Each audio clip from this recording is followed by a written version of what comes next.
వైజాగ్ నాకు ఇన్స్పిరేషన్. ఉమ్, ఆ కళాకారులు నా కాంటెంపరీ మా మహామహులైన ఆర్టిస్టులు ఉన్నారు. ఇప్పుడు ఎదిగిన వాళ్ళు నా కాంటెంపరీ వీళ్ళందరూ స్టేజ్ ఎక్కడం, కచేరీలు చేయడం, చప్పట్లు కొట్టించుకోవడం, శాలువాలు కప్పించుకోవడం, పొగిడించుకోవడం. నేను నా గదిలో ఏడుస్తున్నాను. నాకు నాకు భలే కోపం వచ్చింది.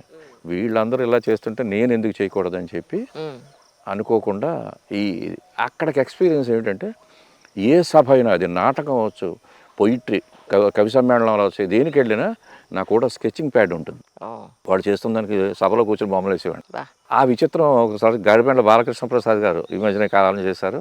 నాకు నేనంటే చాలా అభిమానం. ఆయన అన్నమయ్య పదయజ్ఞం చేసినప్పుడు శాకరాయగాన సభలో నేను సభలో కూర్చొని బొమ్మలు వేశాను. 108 కీర్తనకి 108 స్కెచెస్ వేశాను.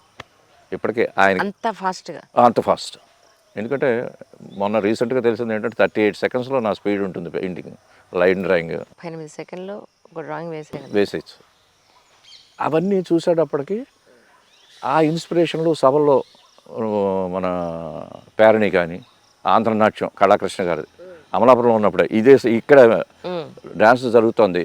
పతివాడ రాధికని ఆవిడ డ్యాన్స్ కళాకృష్ణ గారు ఆధ్వర్యంలో శాకరాయ గారి సభ నేను లైవ్ స్కెచెస్ వేశాను ఆ అమ్మాయి డ్యాన్స్వి.